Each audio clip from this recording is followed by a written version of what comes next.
আপনাদের আজকে শোনাবো কৃষ্ণ ভক্তদের গল্প।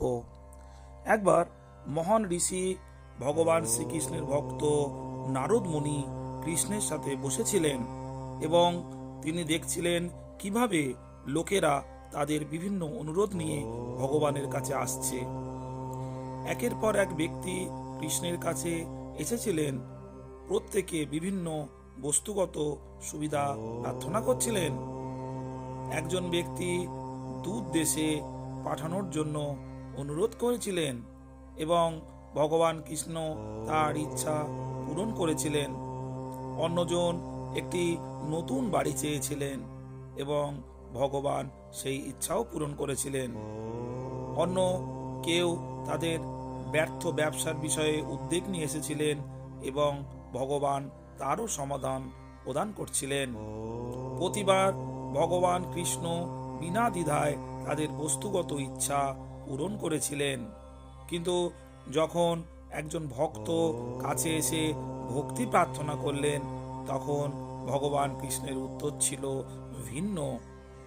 ইচ্ছা তাৎক্ষণিকভাবে পূরণ করার পরিবর্তে কৃষ্ণ ভক্তকে একপাশে দাঁড়াতে বললেন।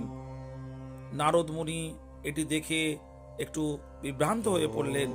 তিনি ভগবান কৃষ্ণকে জিজ্ঞাসা করলেন, আপনি কেন সকলকে যা চান তা দিচ্ছেন, অথচ যারা ভক্তি কামনা করেন তাদের অপেক্ষা করছেন? কৃষ্ণ হেসে বললেন, নারদ, আমি মুক্তভাবে বস্তুগত আশীর্বাদ দান করি, কারণ তা আমাকে আবদ্ধ করে না। কিন্তু ভক্তি ভিন্ন। যখন আমি ভক্তি প্রদান করি, তখন আমি সেই ভক্তের দাস হয়ে যাই। আমাকে নিশ্চিত করতে হবে যে এই দান গ্রহণকারী ব্যক্তি সত্যিই যোগ্য, কারণ একবার আমি এটি দিলে আমি চিরকালের জন্য তার কাছে আবদ্ধ থাকি। কৃষ্ণের বাণী এই গভীর সত্যি প্রকাশ করে যে ভক্তি সহজে অর্জন করা যায় না। এটি একটি বিরল এবং মূল্যবান উপহার, যার জন্য আন্তরিক প্রচেষ্টা এবং ঐশ্বরিক করুণা উভয়েরই প্রয়োজন।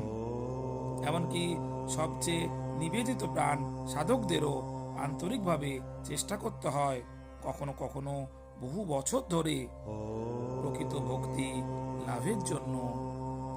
শুনলেন শ্রোতাগণ একটি কৃষ্ণ ভক্তদের গল্প।